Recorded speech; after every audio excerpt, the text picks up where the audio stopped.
할렐루야, 반갑습니다. 오늘도 주님께서 함께 하시는 그런 귀한 예배가 되기를 소망합니다. 우리 예배하기 전에 먼저 교회 소식을 여러분들과 함께 좀 나누려고 합니다. 거리두기 4단계가 2주가 더 연장됐습니다.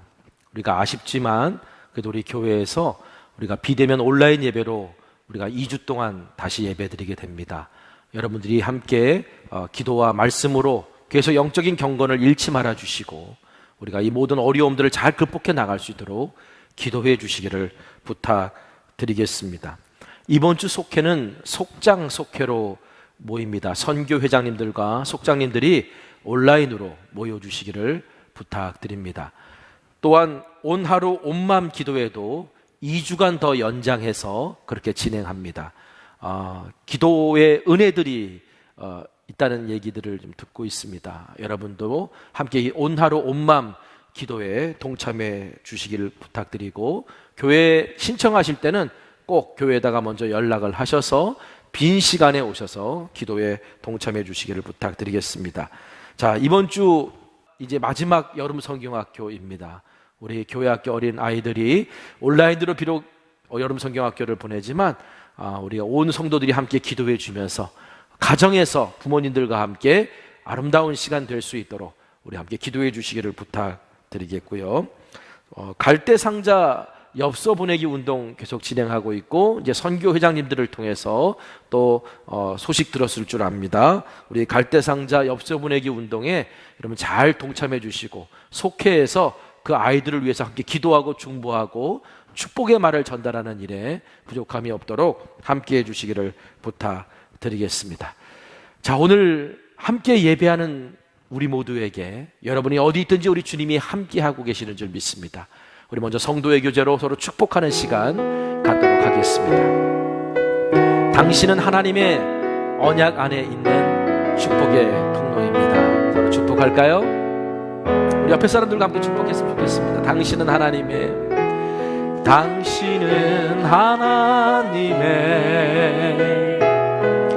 언약 안에 있는 축복의 통로.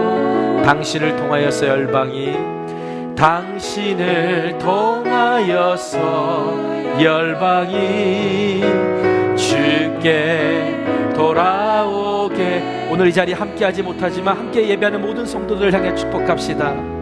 당신은 하나님의 언약 안에 있는 축복의 통로. 당신을 통하여서 열방이 주께 예배하게 되리. 우리가 방금 서로 축복하면서 당신을 통해 열방이 주님께 예배하게 되길 원한다고 축복했습니다. 오늘 우리의 예배가 그런 예배가 되길 원합니다. 오늘 우리의 예배가 온 열방이 하나님을 예배하는 그런 시작이 되기를 원합니다. 여러분, 그것을 위해서 내가 먼저 예배자로 준비되었는지를 돌아보고요, 함께 기도했으면 좋겠습니다. 우리 함께 다 같이 기도하겠습니다. 거룩하신 아버지 하나님, 오늘도 우리가 주님 앞에 나와 예배합니다. 예배하는 이 귀한 시간에 우리 주님 함께하여 주시고, 아버지 하나님 은혜 가운데 동하여 주셔서 정말 하나님이 원하시고 하나님이 기뻐하시는 그런 예배가 될 수 있도록 오늘 주님 함께하여 주시옵소서. 오늘도 이 시간 우리 주님이 원하시는 귀한 예배가 되어지길 원합니다. 그것을 위해서 오늘 내가 정말 준비된 인생이었는지를 돌아보며 오늘 주님 앞에 나의 죄를 고백하고 나오니 하나님 함께하여 주옵소서. 거룩하신 아버지 하나님, 7월 마지막 주일 예배를 주님의 사랑하는 자녀들이 그들의 삶의 자리에서 예배합니다. 오늘 이곳에 또 우리가 있는 그 모든 곳에 주님 함께 하시는 줄 믿사오니 오늘 주님이 우리의 예배를 기뻐 받아 주시옵시고 모든 열방이 주님을 예배하는 시작이 되게 하여 주시옵소서. 예수님의 이름으로 기도했습니다. 아멘. 하나님은 영이십니다. 영이신 하나님께 영과 진리로 예배합시다. 우리 함께 찬양하겠습니다. 나는 하나님을 예배하는 예배자입니다.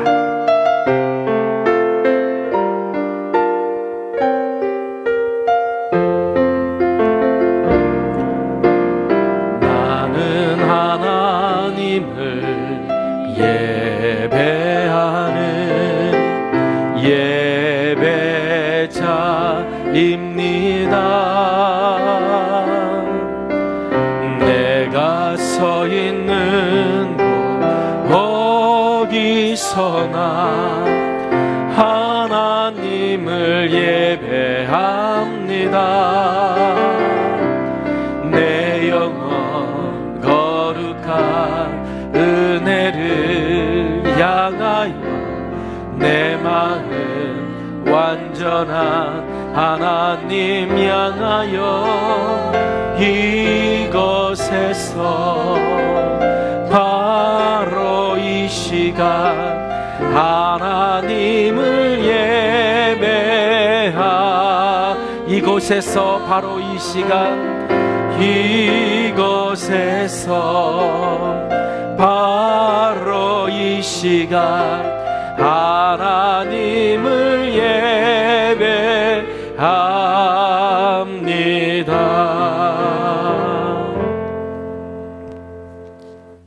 하나님은 우리에게 은혜를 베푸사 복을 주시고 그의 얼굴빛을 우리에게 비추사 주의 도를 땅 위에 주의 구원을 모든 나라에게 알리소서. 하나님이여 민족들이 주를 찬송하게 하시며 모든 민족들이 주를 찬송하게 하소서. 온 백성은 기쁘고 즐겁게 노래할지니 주는 민족들을 공평히 심판하시며 땅 위의 나라들을 다스리실 것임이니이다. 하나님이여 민족들이 주를 찬송하게 하시며 모든 민족으로 주를 찬송하게 하소서. 땅이 그의 소산을 내어 주었으니 하나님 곧 우리 하나님이 우리에게 복을 주시리로다. 하나님이 우리에게 복을 주시리니 땅의 모든 끝이 하나님을 경외하리로다. 아멘.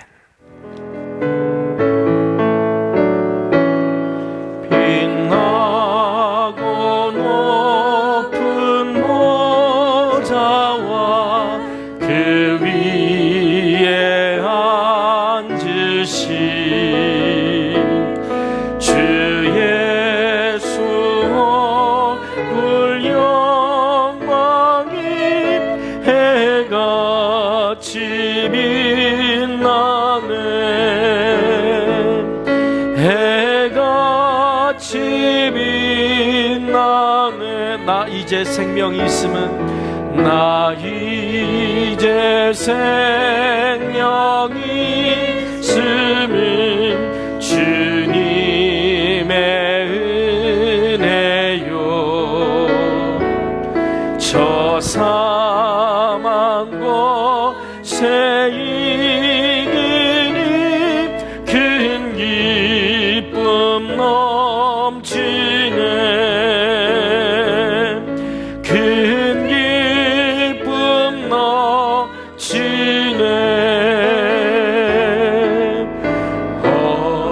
어저께 나 오늘이 나 아무 때든지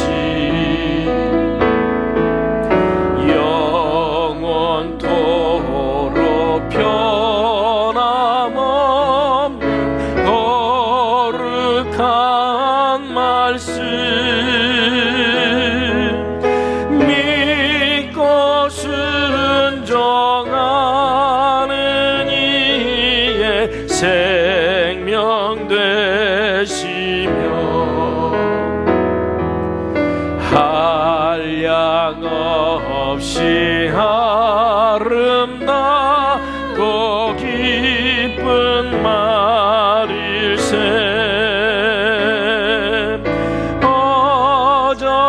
어저께나 오늘이나 영원 무궁히 한결같은 주 예수를 찬양하시라.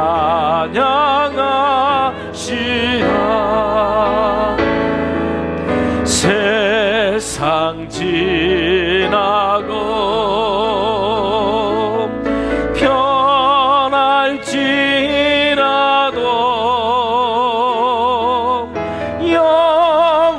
영원하신 주 예수 찬양합시다.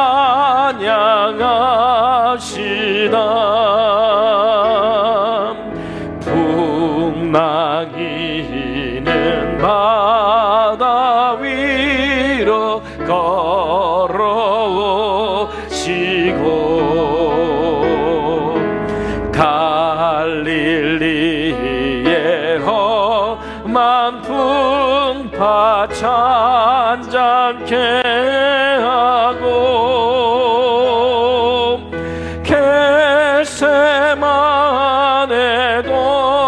산에서 우리 위하여 눈물 짓고 기도하신 고나 엠마오로 행하시던 주님, 오늘도 엠마오로 행하시던 주님, 오늘도 한결같이 우리 곁에 함께 계시고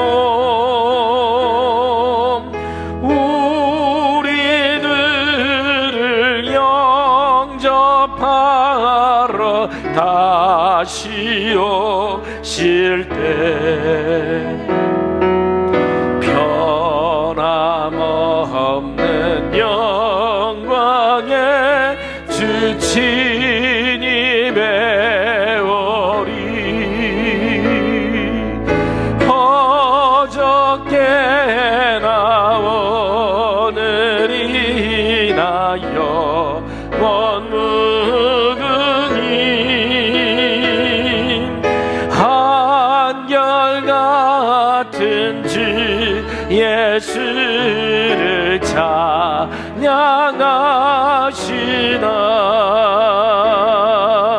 세상 지나고 변할지라도 영원하신 주 예수 찬양하 세상 지나고 변할지라도 세상 지나고 변할지라도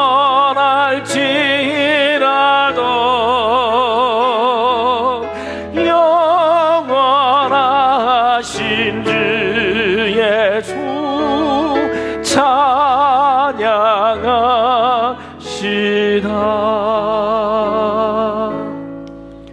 우리 주님은 어제나 오늘이라 영원하시고 언제나 우리와 함께 하십니다.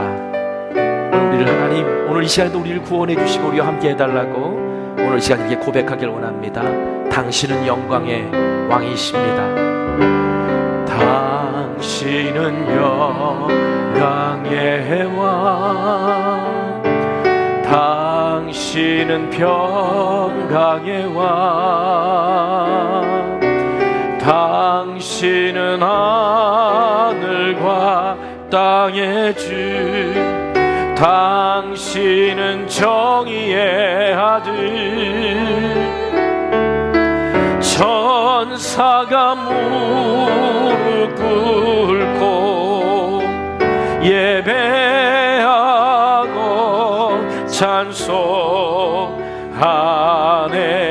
영원한 생명 말씀, 당신은 예수 그리스도. 우리 다시 한번 주님의 이름을 부르며 나아갑시다.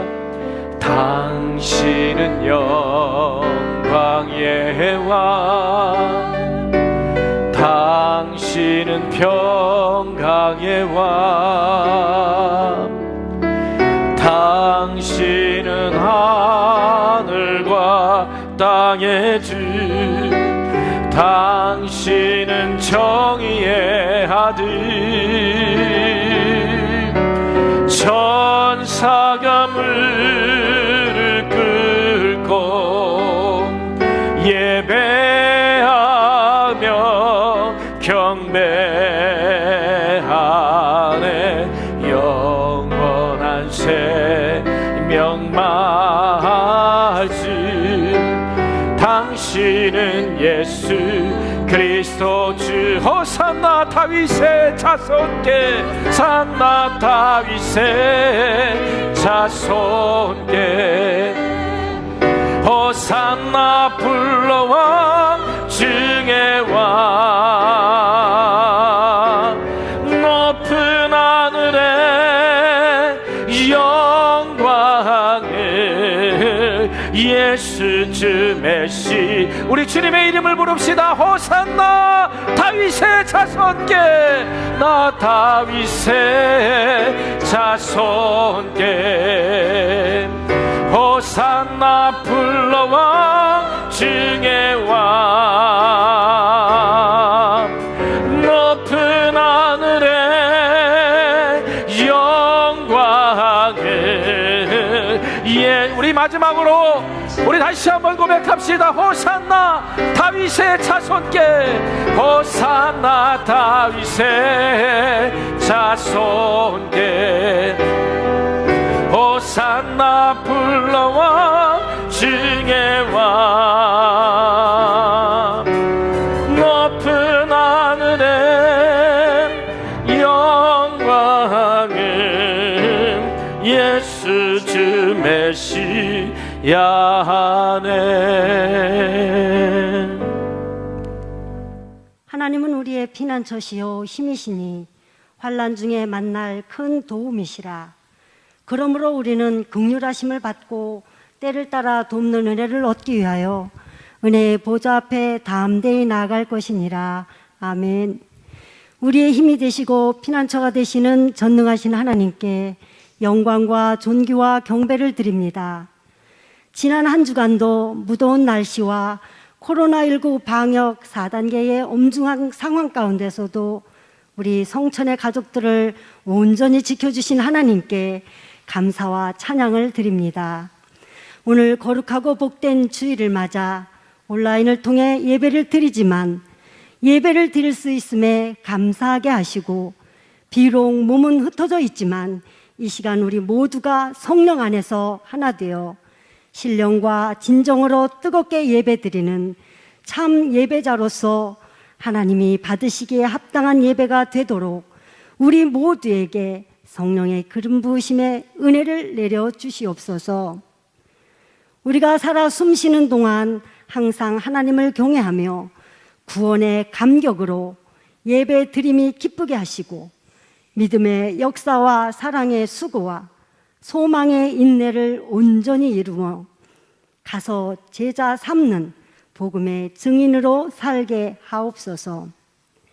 마음이 상한 자를 가까이 하시고 진심으로 통회하는 자를 기뻐하시는 하나님, 믿음이 부족하고 연약함으로 지은 크고 작은 죄를 회개하오니 주님의 보혈로 깨끗하게 하여 주시사 입술의 거짓과 마음의 악함을 사하여 주시고, 우리 안에 정한 마음을 창조하시고 정직한 영으로 새롭게 하여 주셔서 주님께 예배 드리기에 부족함이 없게 하옵소서.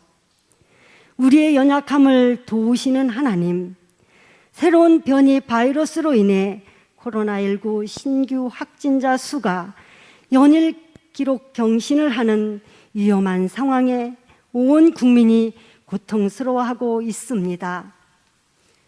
오직 여호와 하나님만이 해결하실 수 있음을 믿사오니, 상전의 손을 바라보는 종들의 눈같이, 여주인의 손을 바라보는 여종의 눈같이 우리의 눈이 여호와 우리 하나님을 바라보며 우리에게 은혜를 베풀어 주시기를 기다리나이다 라고 고백한 시편 기자의 마음으로 우리의 눈이 여호와 하나님을 바라봅니다. 하나님, 우리에게 은혜를 베풀어 주셔서 코로나19 백신이 원활하게 공급되게 하시고 치료제가 개발되어 하루속히 코로나가 종식되게 도와주시옵소서. 우리의 상황이 어렵고 힘들지만 사도 바울이 로마로 가는 여정에 주님의 뜻 안에서 좋은 길을 열어주신 그 하나님을 의지하고 주님의 뜻을 묻고 기도하오니, 침체된 경제와 단절된 외교에 주님의 뜻 안에서의 좋은 길을 열어주시고, 특별히 대면 예배가 회복되는 축복의 은총을 허락해 주시옵소서. 성령님, 육신의 질병으로 고난과 두려움에 있는 이들을 찾아가 만나주시고 만져주셔서 질병이 떠나가고 고난과 두려움이 변하여 기쁨과 감사가 되게 하여 주시옵소서.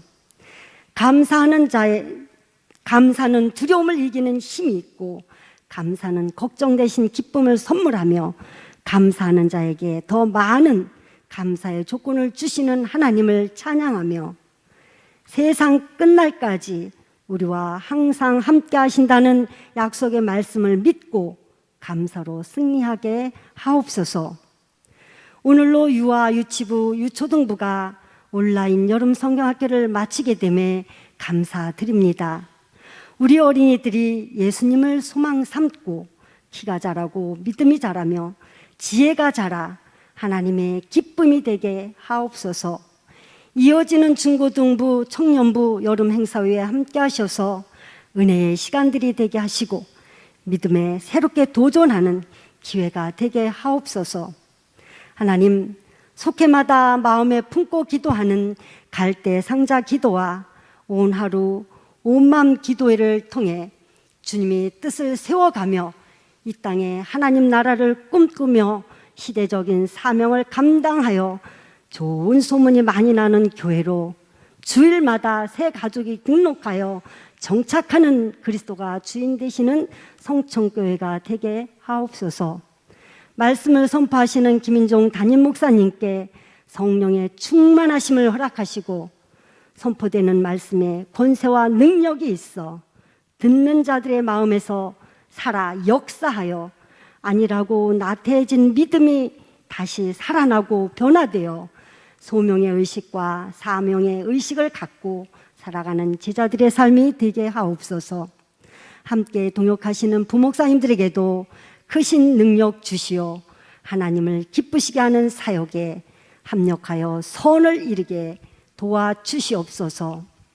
우리의 힘과 피난처 되시는 예수님의 이름으로 기도드립니다. 아멘. 하늘에 계신 우리 아버지여, 이름이 거룩히 여김을 받으시오며 나라가 임하시오며 뜻이 하늘에서 이루어진 것 같이 땅에서도 이루어지이다. 오늘 우리에게 일용할 양식을 주시옵고 우리가 우리에게 죄 지은 자를 사하여 준 것 같이 우리 죄를 사하여 주시옵고 우리를 시험에 들게 하지 마시옵고 다만 악에서 구하시옵소서. 나라와 권세와 영광이 아버지께 영원히 있사옵나이다. 아멘.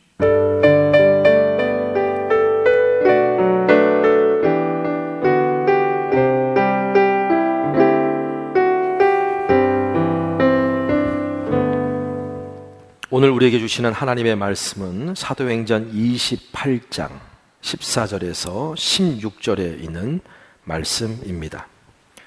거기서 형제들을 만나 그들의 청함을 받아 이레를 함께 머무니라. 그래서 우리는 이와 같이 로마로 가니라. 그곳 형제들이 우리 소식을 듣고 아비오 광장과 트레이스 타베르네까지 맞으러 오니 바울이 그들을 보고 하나님께 감사하고 담대한 마음을 얻으니라.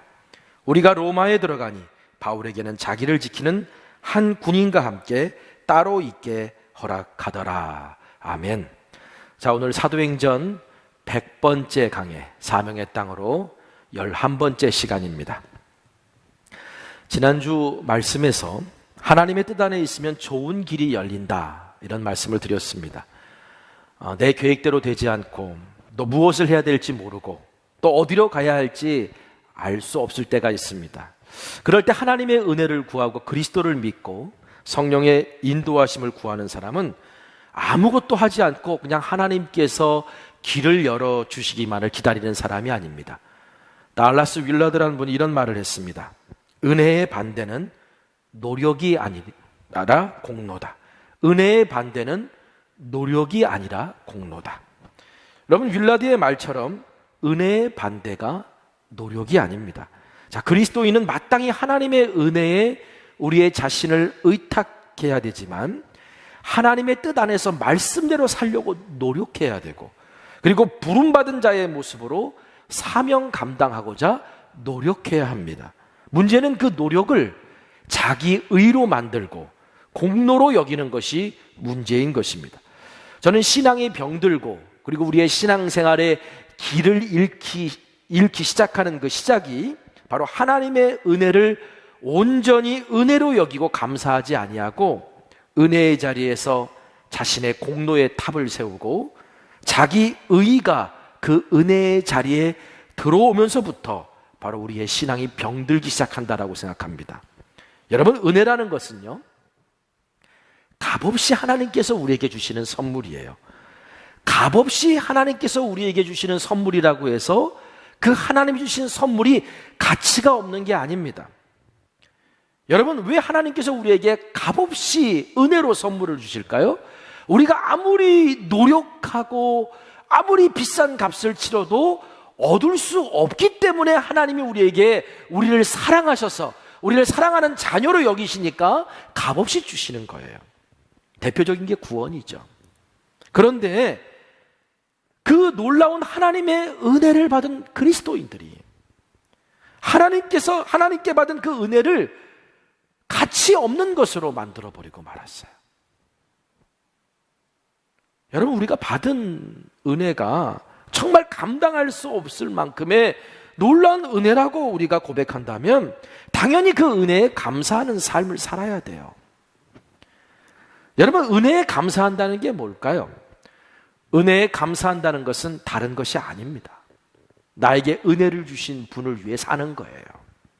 예수님의 말씀대로 사는 거예요. 그런데 구원받은 은혜에 감사하다고 말하면서 나를 구원하시기 위해 목숨까지 내어주신 그 사랑을 보여주신 예수님의 가르침을 따르고자 하는 마음조차 없다면 우리가 정말 하나님의 은혜에 감사하는 걸까요? 여러분, 또한 어떤 이들은 내가 예수님의 가르침대로 살고자 노력하는 분도 있습니다. 그런데 예수님의 가르침대로 살고자 노력한다고 하면서 그 노력을 자기 의와 공로로 여기는, 그래서 또 다른 의미의 율법주의자처럼 행동하는 사람들이 우리 주변에 있어요. 이런 사람들은요, 예배를 열심히 드립니다. 교회에서 봉사도 열심히 하고 헌신합니다. 그런데 마치 하나님이 값없이 주신 그 은혜를 내가 예배를 드리는 행위를 통해 나의 봉사와 헌신을 통해 갚는 것으로 착각하는 사람들이 있어요. 여러분, 이런 사람들의 특징은 신앙생활을 열심히 하는 것 같은데 그들의 삶에서 변화된 삶의 모습이 나타나질 않아요. 예수 믿어도 삶은 변하지 않아. 예수 믿어도 사람은 바뀌지 않아. 여러분, 이런 말이 마치 암묵적인 진리인 것인 양 한국교회 뿌리를 받고 있습니다. 예수 믿어도 사람은 변하지 않아. 예수 믿어도 삶은 변하지 않아. 여러분, 이 말만큼 불신앙적인 말이 없어요. 그야말로 사탄이 한국교회에 뿌려놓은 가라지의 결과입니다. 여러분, 이런 말을 하는 사람들의 배경에는 종교 활동을 열심히 하는 것이 예수 잘 믿는 것이라고 생각하고 있는, 그 예수 믿는 것의 전부라고 생각하는 것이 있기 때문에 이런 말이 나오는 거예요. 여러분, 여러분이 생각하는 예수 잘 믿는 사람의 기준이 뭡니까? 모든 예배를 빠지지 않고 예배에 열심인 사람? 내가 장로의 직분을 받고 권사의 직분을 받고 있는 사람? 교회에서 열심히 봉사하는 사람? 은사가 많아가지고 여러 가지 사역을 하고 있는 사람? 교회를 오래 다닌 사람? 여러분들은 이런 사람들이 예수 잘 믿는 사람인 것처럼 보입니까? 혹시 여러분들이 생각하는 예수 잘 믿는 사람의 기준이 이런 것은 아닙니까? 그래서일까요? 예배 열심히 드리고 교회에서 열심히 봉사하고 교회에 오래 다니고 목사요, 장로요, 권사의 모습을 보면서 저 사람들은 왜 예수 믿는데 변하지 않지? 저 사람들의 삶은 왜 바뀌지 않지? 이런 질문을 하게 되면서 예수 믿어도 변하는 게 아니구나, 예수 믿어도 삶은 바뀌지 않는구나, 이런 헛된 생각과 헛된 믿음을 갖게 되는 것은 아닐까요? 여러분, 예수님을 구주로 영접한다는 것은요, 예수님의 말씀에 순종하는 삶을 살겠다고 결단하는 겁니다. 그러니까 예수를 믿는다는 것은 예수님의 말씀에, 예수님의 가르친 대로 살겠다는 결정을 한 사람들이 예수를 믿는 사람이에요. 그래서 옛사람을 벗어버리고 새사람을 입고 바로 예수님 닮는 노력을 하는 삶을 시작한 사람이 바로 예수님을 믿는 사람이라는 거예요. 여러분, 그럼 질문해 보겠습니다. 그렇다면 나는 지금 예수님을 닮기 위해 무엇을 하고 있습니까? 나는 지금 예수님의 말씀에 순종하고자 어떤 노력을 하고 있습니까? 여러분, 기억하십시오. 은혜의 반대는 노력이 아니라 공로입니다. 우리가 하나님의 은혜를 입었다고 해서 아무것도 안 하는 것이 아니라 우리는 이제부터 예수님의 은혜에 감사하는 삶을 살고 나에게 그 은혜를 주신 분을 위해 내 삶을 재조정해가며 그분의 가르침 따라 살려고 노력하는 삶이 있어야 된다는 거죠. 여러분, 우리가 사도행전에서 지금껏 보아온 바울이야말로 하나님의 은혜에 감사해서 자신의 모든 삶을 드리고 예수님을 닮은 삶을 살고자 끝까지 노력했던 사람입니다. 바울은 오래전부터 로마라는 곳에 가고 싶었습니다. 로마에 가서 복음을 전하는 것은 땅 끝까지 가서 증인되라는 예수님의 명령을 충실히 따르는 일이었습니다. 그런데 이상하게도 바울이 그 계획을 세울 때마다 번번이 길이 막혔어요. 아니, 누가 봐도 로마로 가는 것은 예수님이 원하시는 길이었고 하나님의 뜻인데 왜 길이 열리지 않았을까요? 바울이 1차 선교 여행을 다녀온 후에 깨달은 게 있습니다. 선교의 주체가 사람이 아니라는 거예요. 선교의 주체는 교회도 아니라는 거예요. 선교의 주체는 하나님이시라는 걸 깨달았어요. 바나바와 마가와 함께 출발했던 그 1차 선교는요, 정말 많은 변수가 있었고 고난과 박해가 많았습니다. 마가가 중도에 선교를 포기하는 일도 있었고 바울이 평생 안고 가야 하는 지병도 바로 그 1차 선교 여행 때 얻었다는 이야기가 있고, 또 루스드라라고 하는 곳에서는 심지어 바울이 돌에 맞아서 죽을 뻔한 일을 겪기도 했습니다. 아마 어느 정도 선교의 어려움은 예상했겠지만 이 정도인지는 몰랐을 거예요. 또한 유대인들의 반대가 이토록 심해서 정말 유대인 회당에 가서 그리스도를 전하고 메시아가 왔다는 말씀을 전하면 그들이 다 돌아올 줄 알았는데 그 계획이 틀어지기 시작했습니다. 그러니 바울에게 얼마나 실망이 있었기에, 그런데 놀랍게도 자신의 계획과 그런 것들은 다 틀어졌는지는 모르겠지만 예상치 못한 은혜가 있었어요. 사도행전 14장 26절에서 27절 말씀을 읽어드리겠습니다. 거기서 배 타고 안디옥에 이르니 이곳은 두 사도가 이룬 그 일을 위하여 전에 하나님의 은혜에 부탁하던 곳이라. 그들이 이르러 교회를 모아 하나님이 함께 행하신 모든 일과 이방인들에게 믿음의 문을 여신 것을 보고하고. 자, 바울과 바나바가 안디옥에 돌아와서 선교 보고를 했을 때 하나님께서 이방인들에게 믿음의 문을 여셨다, 이렇게 보고합니다. 하나님을 믿고 메시아를 기다리던 유대인들도 복음을 들으려고 하지 않고 오히려 바울을 핍박하고 박해했는데, 하나님도 모르고 메시아도 누군지 모르는 이방인들이 복음을 듣고 예수를 그리스도로 메시아로 믿게 되었다는 것이야말로 정말 하나님께서 행하신 일이라고 밖에는 설명할 방법이 없었던 거예요. 이때 바울이 깨달은 것이, 선교는 교회가 하는 것도 아니고 사람이 하는 것도 아니고 하나님이 하시는 일이고, 그렇다면 부름받은 우리들이 할 수 있는 일은 하나님이 시작하신 그 선교의 믿음으로 동참하는 것이구나. 그래서 바울은요, 부르심에 순종하며 나아가는 길의 미래를 하나님의 은혜에 부탁했고, 자신의 뜻과 계획대로 일이 진행되지 않아도 하나님의 뜻으로 좋은 길이 열리기를 기도하고 간구했던 거예요. 로마로 가는 길이 막혔을 때도 언젠가 하나님께서 이 길로 인도하시는 좋은 길이 열리겠지라고 맡기고 기도하지 않았습니까? 로마서 1장 10절, 어떻게 하든지 이제 하나님의 뜻 안에서 너희에게로 나아갈 좋은 길 얻기를 구하노라. 여러분, 바울은요, 그럼에도 불구하고 할 수 있는 한 어떻게 하든지 로마로 갈 수 있는 길을 찾았고, 어떻게 하든지 로마에서 하나님의 일을 감당할 수 있는 일을 위한 길을 예비하고 노력했어요. 로마서를 쓴 것도 바로 그 노력의 일환입니다. 그러니까 바울은 부르심에 순종하면서 지금 나에게 맡겨진 주의 일을 감당하면서도 하나님께서 열어가실 길을 기다렸던 거예요. 그랬을 때 바울은 좋은 길로 인도하시는 하나님의 은혜와 섭리를 경험할 수 있었습니다. 바울이 사명 감당하는 이 모습은 바로 이 시대의 우리 교회가 어떻게 사명을 감당해야 되는지를 우리에게 보여줍니다. 첫 번째는요, 하나님을 우리가 사랑한다면 내가 하고 싶은 일이 아니라 주님께서 하라 하시는 일에 순종해야 된다는 거예요. 제가 말씀을 전해서 이 말씀을 자주 전해드렸죠. 내가 하나님을 사랑한다면 내가 하고 싶은 일, 좋아하는 일을 하는 게 아니라 주님께서 하라 하시는 일에 순종할 수 있어야 된다.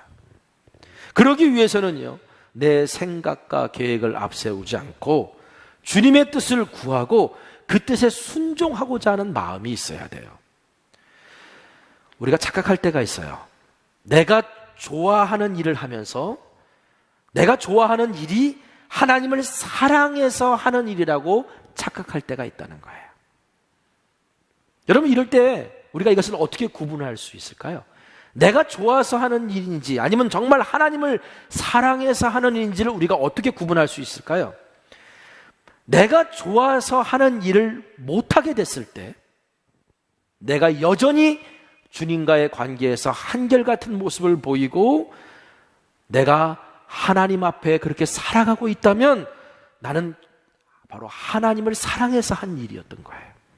그런데 내가 좋아서 하는 일을 내가 못하게 되었는데 그것 때문에 마음이 힘들어지고 또 내 일을 누군가 한다고 그것 때문에 원망이 섞인다면 그건 내가 하나님을 사랑해서 한 일이 아니라 사실은 그저 내가 좋아서 한 일일 뿐이었던 거예요. 우리는 내가 좋아서 하는 일, 내가 하고 싶어서 하는 일이 아니라 정말 하나님을 사랑해서 우리가 해야 될 일을 하는 그런 사람 되기를 간절히 소망합니다.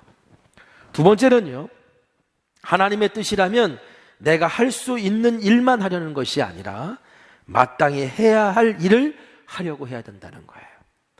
여러분, 이것이 어떻게 보면 내가 마땅히 해야 될 일입니다. 이건 교회가 지금 마땅히 감당해야 될 일이에요. 그런데 오늘 내가 믿음으로 마땅히 해야 되는 일이에요. 근데 어떨 때 내 능력과 내 힘이 안 될 때가 있잖아요. 이때는 어떡하죠? 내가 할 수 있는 일만 하면 되는 건가요? 그래서 믿음이 필요한 거잖아요.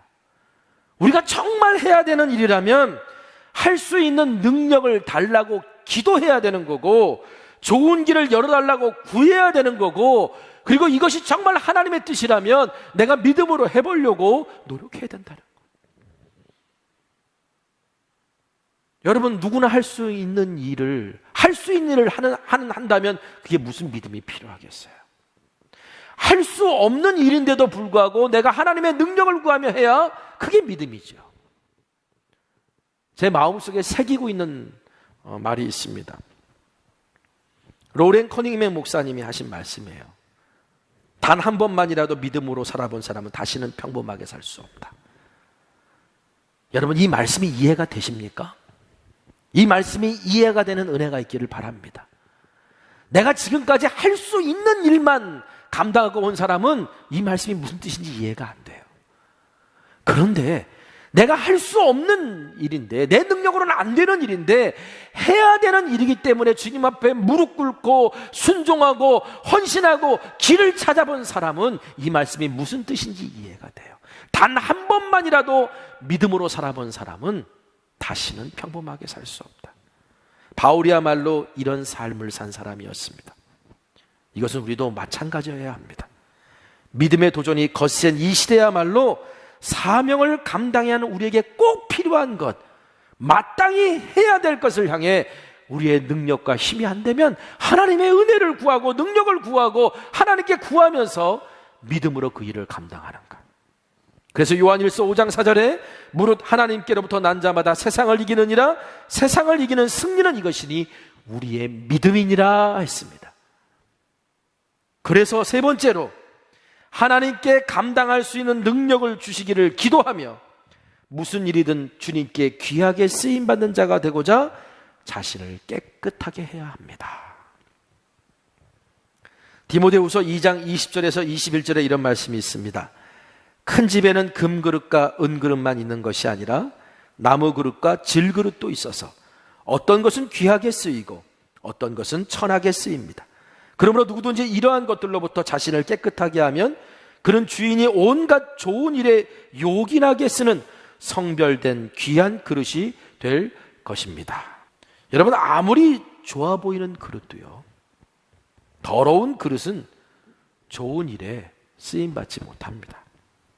하지만 아무리 질그릇 같은 인생도요, 깨끗한 그릇은 언제든지 쓰임받을 수 있습니다. 여러분은 그릇으로 따지면 무슨 그릇입니까? 금그릇입니까? 은그릇입니까? 아니면 질그릇입니까? 나무 그릇입니까? 여러분 혹시 나 자신을 금그릇이라고 생각하시는 분 있습니까? 요즘은 그걸 금수저 들고 태어났다고 말할 수도 있겠죠. 그런데 여러분, 우리는 하나님 앞에서 모두 질그릇 같은 인생일 뿐이에요. 흙으로 지음받은 질그릇 같은 인생일 뿐이라는 거예요. 그런데 이 질그릇 같은 인생이 언제 빛나느냐? 무엇을 담고 있느냐에 따라 달라지는 거예요. 아무리 내가 질그릇 같은 인생이라 할지라도 깨끗한 그릇으로 준비되어 있으면 그 질그릇 같은 인생에 우리 하나님께서는 보화, 보배, 보물을 담습니다. 그래서 오늘 우리가 보배로운 인생이 될 수 있는 거예요. 그 보배가 뭡니까? 세상에서 가장 귀한 보배가 누구십니까? 바로 예수 그리스도죠. 사도 바울이 이렇게 말합니다. 고린도후서 4장 7절에 우리가 이 보배를 질그릇에 가졌으니 이는 심히 큰 능력은 하나님께 있고 우리에게 있지 아니함을 알게 하려 함이라. 이 보배를 어디에 가졌다고요? 질그릇같이 아무것도 아닌 내가 가졌는데, 그랬더니 심히 큰 능력이 하나님으로부터 나옴을 우리가 깨닫게 된다는 거예요. 여러분, 우리가 질그릇 같은 인생임을 잊지 않아야 주님께 쓰임받는 것이 오직 하나님의 은혜라고 말할 수 있는 거예요. 내가 금그릇이고 내가 은그릇 같은 인생이라고 생각하면 주님께 쓰임받는 걸 당연하게 여기지만, 내가 질그릇 같은 인생이라고 내가 인정하면 하나님이 나를 쓰시는 것 자체가 은혜인 거예요. 그래서 사도 바울이 고린도전서 15장 9절에서 10절에 이렇게 말합니다. 나는 사도 중에 가장 작은 자라. 나는 하나님의 교회를 박해하였으므로 사도라 칭함받기를 감당하지 못할 자니라. 그러나 내가 나 된 것은 하나님의 은혜로 된 것이니 내게 주신 그의 은혜가 헛되지 아니하여 내가 모든 사도보다 더 많이 수고하였으나 내가 한 것이 아니요 오직 나와 함께 하신 하나님의 은혜로라. 아멘. 지금 바울이 뭐라고 고백해요? 나는 사도라 칭함을 받을 자격이 없는 사람이다. 질그릇 같은 인생이다. 그런데 내가 지금의 나 될 수 있는 것, 다시 말하면 하나님이 이렇게 많은 일에 나를 써주시는 거는 다 하나님의 은혜다라고요. 다 하나님의 은혜다. 여러분, 하나님이 써주심에 감사하시기 바랍니다. 하나님이 나를 써주신 일에 무슨 자기 공로가 있고 무슨 자기 의를 내세울 게 있겠습니까?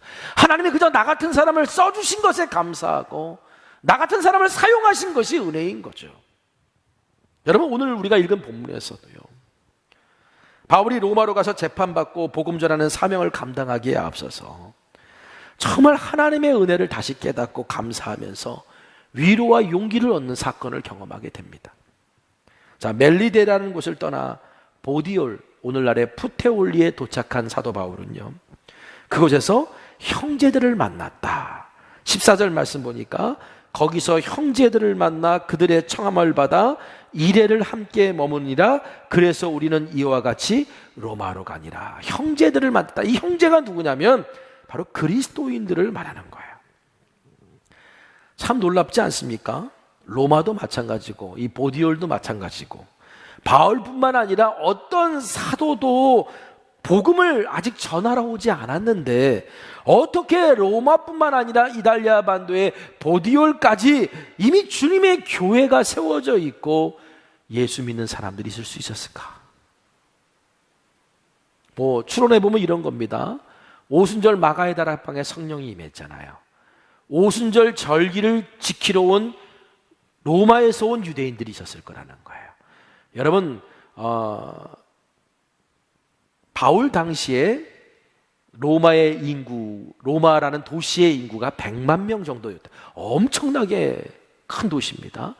근데 그 100만 명 되는 로마 도시에 유대인들의 숫자가 무려 5%였어요. 한 4만에서 5만 됐다는 거예요. 아니, 그 조그만 민족이 어떻게 그 로마라고 하는 도시에 그렇게 4%에서 5%나 되는 많은 인구가 있을 수 있었을까? 그것은 로마에 의해서 예루살렘이 함락됐을 때 한 8천 명가량이 노예로 끌려갑니다. 이때 가이사, 이제 시저죠. 우리가 알고 있는 그 시저가 그 유대인들을 향해서 좀 이렇게 좋은 정책을 펼쳐요. 그들의 종교를 인정해주고 또 그들이 무너진 예루살렘 성전을 다시 짓는 헌금을 하는 걸 할 수 있게 해주고 그들끼리 모여 살면서 그들이 예배를 드리는 것을 인정해주고 그리고 자기들끼리 어떤 법적인 질서를 갖게 되는 걸 이렇게 인정해주는 그런 일들이 생겼던 거예요. 그러니까 그 로마에는 많은 유대인들이 있었어요. 그러다 그 유대인들이 오순절을 지키러 왔던 사람들 중에 성령 체험을 하고 거기서 복음을 전해 듣고 예수를 믿게 된 사람들이 다시 로마로 돌아가서 그곳에서 교회를 세웠다라고 하는 것이 다 일반적인 의견입니다. 여기서도 우리가 깨달을 수 있어요. 선교는 결국 하나님이 하시는 거구나. 선교는 하나님이 하시는 거구나. 그 다음에 이야기를 봐도 그래요.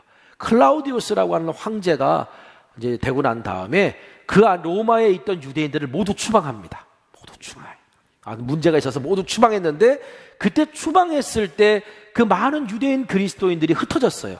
그때 바울을 만난 게 브리스가와 아굴라잖아요. 거기서 바울이 로마 교회의 실체를 전해 듣고 로마 교회의 믿음을 전해 듣게 됩니다.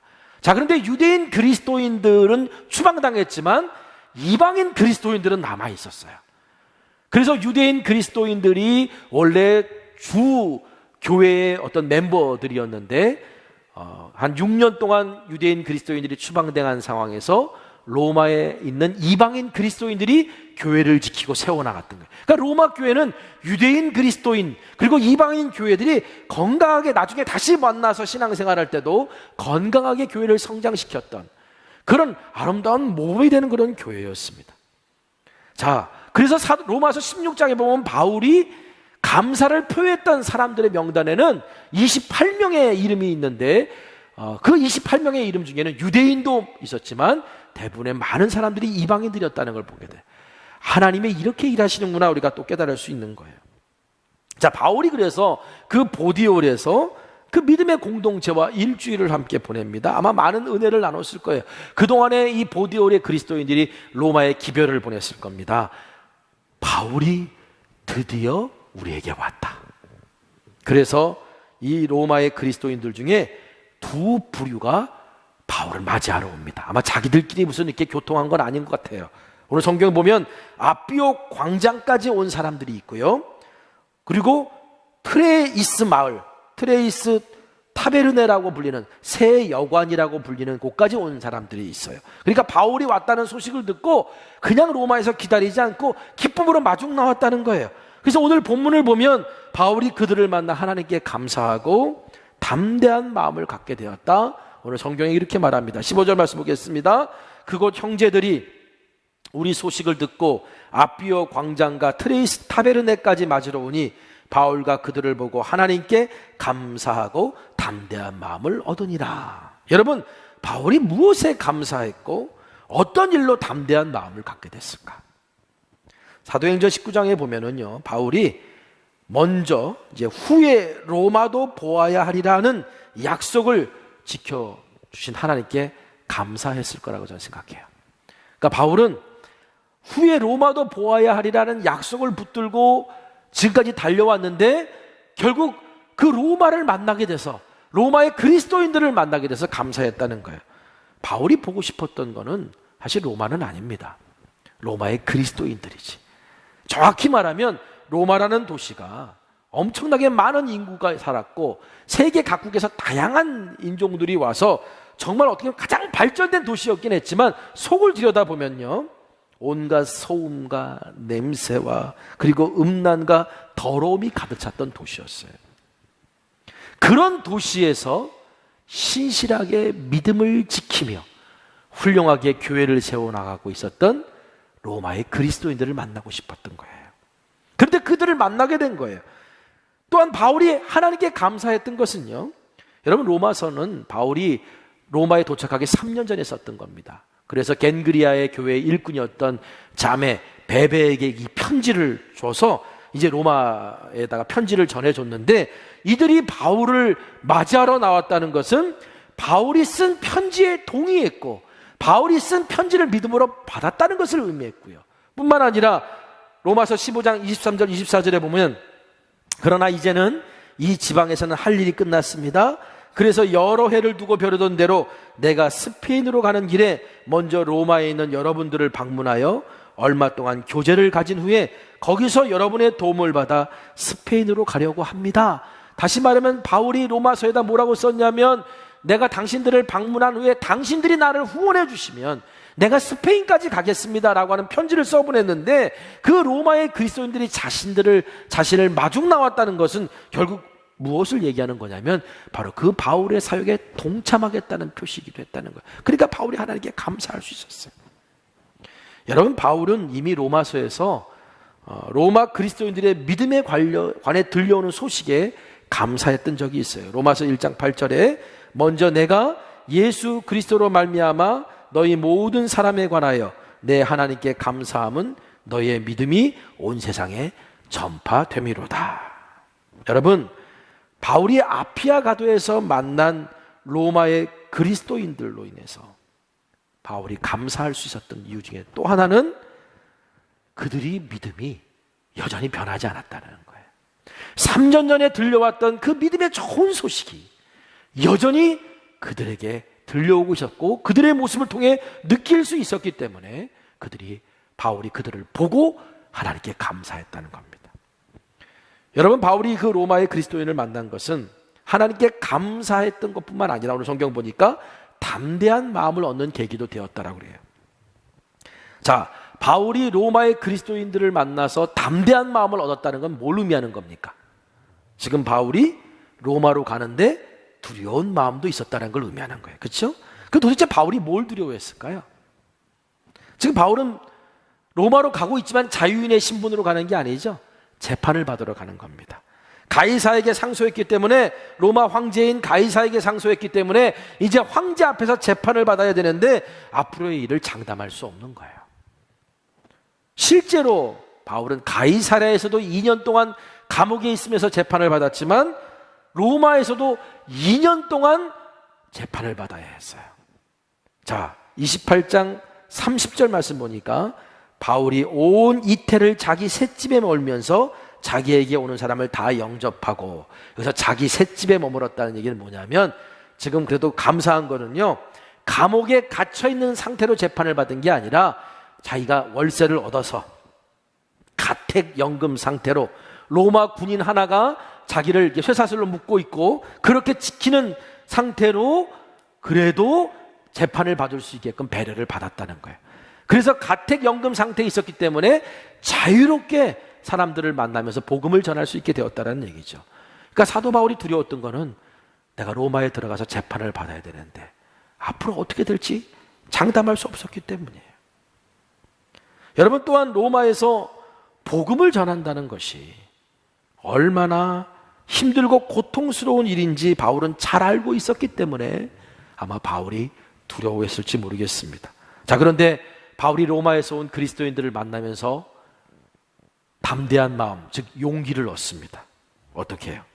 무엇보다도 바울에게 그들이 큰 힘과 위로가 됐던 것은요, 악한 영과 그리고 세상 권세와 음란한 문화가 지배하는 로마 제국의 심장에서 바울이 3년 전에 로마서에 쓰면서 부탁했던 대로 자신의 삶을 하나님이 기뻐하시는 거룩한 산제물로 드리는 예배자의 삶을 살고 있는 그들의 모습을 보면서 바울이 담대함을 얻을 수 있었다는 겁니다.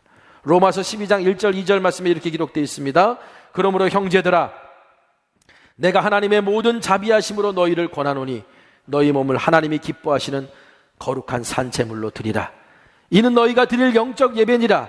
너희는 이 세대를 본받지 말고 오직 마음을 새롭게 함으로 변화를 받아 하나님의 선하시고 기뻐하시고 온전하신 뜻이 무엇인지 분별하도록 하라. 어떻게 이 로마 같은 세상에서 복음을 전할 수 있지? 어떻게 로마 같은 세상에서 믿음으로 살 수 있지?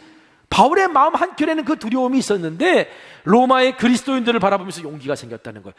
그런 세상에서도 저렇게 믿음을 지키며 거룩한 산제물로 자신의 삶을 드리며 살아가는 그런 로마의 그리스도인들이 있구나. 바울은 그들의 모습을 보고 감사했고 담대함을 얻을 수 있었다는 겁니다. 저는 오늘 이 말씀 묵상하고 준비하면서 이런 기도를 하나님 앞에 드렸습니다. 코로나로 함께 모여 예배하지 못하는 이 상황에서도 로마의 그리스도인들이 바울에게 믿음의 소문으로 전해지고 그리고 그것이 바울의 자랑이 되고 기쁨이 되고 소망이 되었던 것처럼 우리가 함께 모여 예배하지 못할지라도 오늘 우리의 모습이 믿음의 소문으로 들려지기를 기도했습니다. 그래서 서로가 서로에게 이 소문을 듣고 위로가 되고 우리 성천교회가 이 시대에 하나님의 부르심에 순종하고자 하는 모든 교회와 성도들에게 사명의 땅으로 담대히 나아갈 수 있게 하는 용기를 주는 그런 교회가 되기를 기도했습니다. 로마의 그리스도인들처럼 하나님께 감사하게 하고 그리고 서로에게 담대하고 용기를 줄 수 있는 우리 모두가 되기를 간절히 소망합니다. 오늘 우리 말씀 붙들고 함께 찬양하고 기도하기를 원합니다. 바울이 아피아 가도를 통해서 로마로 들어갈 때 기대도 있었지만 두려움도 있었던 거예요. 내가 앞으로 받을 재판이 어떻게 될까? 그 결과가 어떻게 될까? 그리고 로마와 같은 이 악한 문화가 다스리고 있는 이 세상 속에서 과연 그들이 복음을 전했을 때 복음을 받아들이고 과연 믿음으로 살아갈 수 있을까? 이런 두려움이 한켠에 자리 잡고 있었는데 사도 바울은 예수 믿고 변화된 삶으로 정말 그가 편지를 보냈던 것처럼 거룩한 산제물로 자신의 삶을 드렸던 그 로마 그리스도인들을 아피아 가도에서 만나고 하나님께 감사하면서 담대함을 가지고 마치 개선장군처럼 로마에 들어갈 수 있었습니다. 여러분, 우리가 하나님의 뜻을 따라서 행하고 주님의 일을 감당하면 우리 주님이 일하십니다. 사도 바울을 통해 일하셨던 것처럼 우리를 통해서 일하실 거고 그 일함을 우리가 세상 사람들에게 믿음의 소문으로 알릴 수 있는 우리 모두가 되기를 소망합니다.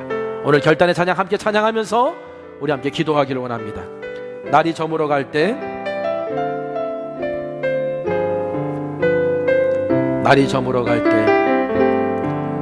날이 저물어 갈 때 빈들에서 걸을 때 그때가 하나님의 때 내 힘으론 안 될 때 빈손으로 걸을 때 내가 고백해 여호와 이래. 다시 한번 고백할까요? 날이 저물어 갈 때 빈들에서 걸을 때 그때가 하나님의 때 내 힘으로 안 될 때 빈손으로 걸을 때 내가 고백해 여호와 이래. 우리 모인 이곳에 함께 하십니다. 우리 모인 이곳에 주님 함께 계시네. 누리네 아버지 은혜. 적은 떡과 물고기 적은 떡과 물고기 내 모든 것 드릴 때 모두 고백해 여호와 이래. 주가 일하시네, 주가 일하시네, 주가 일하시네. 주께 아끼지 않는 자에게 주가 일하시네, 주가 일하시네. 신뢰하며 걷는 자에게 주가 일하시네, 주가 일하시네, 주가 일하시네. 주께 아끼지 않는 자에게 주가 일하시네, 주가 일하시네. 신뢰하며 걷는 자에게. 오늘 시간에 말씀 붙들고 함께 기도하기를 원합니다. 아피아 가도를 따라 로마로 가는 사도 바울에게 로마의 그리스도인들은 하나님께 감사해야 될 이유를 주었고, 사도 바울을 위로하고 격려하며 그가 담대한 마음을 얻을 수 있는 믿음의 삶을 보여주었습니다. 여전히 그들은 믿음의 소문대로 여전히 하나님 앞에 신실한 그리스도인들이요 하나님 나라의 동역자임을 확인했습니다. 우리가 비록 흩어져 있고 함께 모여 예배하지 못하더라도 하나님, 오늘 우리가 정말 신앙생활하고 하나님 따라 살아가기 어려운 이 어려운 현실 속에서도 내가 주님 믿고 살아가는 믿음의 고백이 우리 안에 있기를 원합니다. 그리고 나의 믿음의 이야기가 좋은 소문으로 서로가 서로에게 들려지고 세상에 전해져서 많은 사람들이 하나님을 다시 바라보고 용기를 얻을 수 있는 시작이 될 수 있도록 하나님, 오늘 나를 위해서 나를 그렇게 만들어주시고 빚어주시고 우리를 통해 우리가 주님 앞에 쓰임받기를 원하는 우리를 통해 주님 일하여 주시옵소서라고 우리 시간 우리 다같이 함께 기도하겠습니다. 기도합니다. 거룩하신 아버지 하나님, 감사합니다. 아버지, 오늘 사도 바울이 로마로 들어갈 때 아버지 하나님 아피아 가도에서 아버지 만났던 오 하나님 아버지 로마의 그리스도인들은 사도 바울로 하여금 정말 위로와 격려가 되게 하였고 하나님께 감사함으로 담대함으로 개선장군처럼 로마에 들어갈 수 있는 이유와 힘을 주었습니다. 하나님 아버지, 오늘 우리가 서로가 참 힘든 때입니다. 정말 믿음 생활하기 어려울 때입니다. 그런데 오늘 사도 바울이 로마 교회에 보낸 그 편지처럼 이 세대를 본받지 않냐고 하나님 기뻐하시는 거룩한 산재물로 드렸던 그 귀한 믿음의 삶을 확인하고 감사했던 것처럼 아버지, 오늘 우리들도 오늘 땅에서 정말 이 세대를 본받지 아니하고 정말 하나님이 기뻐하시는 거룩한 산재물로 내가 예수 믿고 변화된 삶으로 내가 하나님 앞에 온전히 쓰임받는 삶으로 그렇게 나아갈 수 있도록 인도하여 주옵소서. 아버지, 그렇게 할 때 오늘 우리의 믿음의 이야기가 아버지, 오늘 우리의 소망의 이야기가 누군가에게는 소망이 되고 누군가는 위로가 되고 다시 시작할 수 있는 기쁨이 되고 하나님께 감사할 수 있는 이유가 될 수 있기를 원합니다. 우리가 비록 모여 함께 예배하지는 못하지만 우리에게 들려오는 소식들이 믿음의 소문으로 들려오기를 원합니다. 믿음의 이야기로 들려오기를 아버지 하나님 원합니다. 하나님 아버지, 함께하여 주시옵소서. 그래서 아버지, 우리가 다시 만날 때 하나님이 원하시는 기쁨 가운데 하나님이 이렇게 우리 가운데 행하셨습니다라고 하는 아름다운 고백으로 만날 수 있도록 인도하여 주시옵소서. 거룩하신 아버지 하나님, 감사합니다. 7월 마지막 주일 예배를 드리면서 우리가 비록 함께 모여 예배하지 못하지만 로마의 그리스도인들처럼 예수 믿고 변화된 삶으로 주님 닮아가는 믿음의 이야기로 아버지 하나님, 하나님 나라의 사명을 감당하고자 원했던 이들에게 감사와 담대함의 힘이 되어줬던 그런 아버지 로마의 그리스도인들처럼 오늘 우리가 이 시대에 그렇게 쓰임받게 하여 주시기를 원합니다. 하나님, 우리는 부족합니다. 우리는 연약합니다. 그래서 하나님의 은혜가 필요합니다. 그리고 그 은혜를 우리들은 하나님께 감사하면서 부르심에 따라 순종하는 믿음의 삶을 살 수 있기를 소망하오니 우리가 하나님 앞에 그렇게 고백하며 나아갈 때 주님이 일하심을 경험하는 믿음의 고백들이, 믿음의 간증들이 우리 가운데 넘쳐나도록 인도하여 주옵소서. 오늘 예배드리는 이들 가운데 병든 자 있습니까? 여러 가지 두렵고 염려되는 일 가운데 고민하고 두려워하고 염려하는 자들이 있습니까? 오늘 이 예배자에 우리의 주님이 함께 하심을 믿사오니 우리 주님께서 그들에게 소망의 이유가 되어 주시고 회복의 시작이 되어 주시옵소서.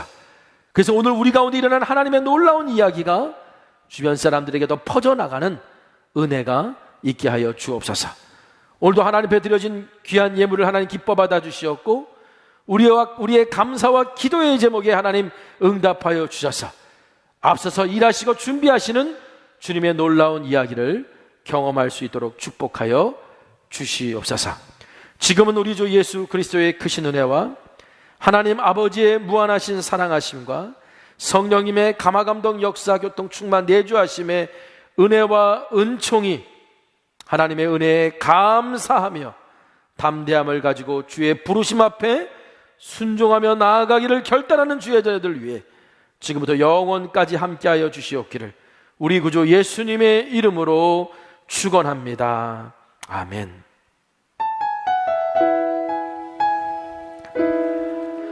오늘 말씀 기억하면서 오늘 이 찬양의 고백 가지고 하나님 앞에 나아가기를 소망합니다.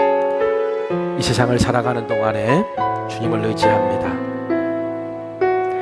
이 세상을 살아가는 동안에 나의 힘을 의지할 수 없으니 기도하고 낙심하지 말 것은 주께서 참 소망이 되심이라. 주의 길을 걸어가는 동안에 주의 길을 걸어가는 동안에 세상의 것 의지할 수 없으니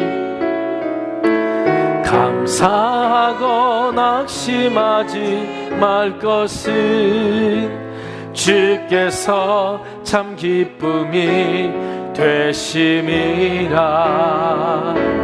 하나님의 꿈이 나의 비전이 되고 예수님의 성품이 나의 인격이 되고 성령님의 권능이 나의 능력이 되길 원하고 바라고 기도합니다. 하나님의 꿈이 나의 비전이 되고 예수님의 성품이 나의 인격이 되고 성령님의 권능이 나의 능력이 되길 원하고 바라고 기도합니다.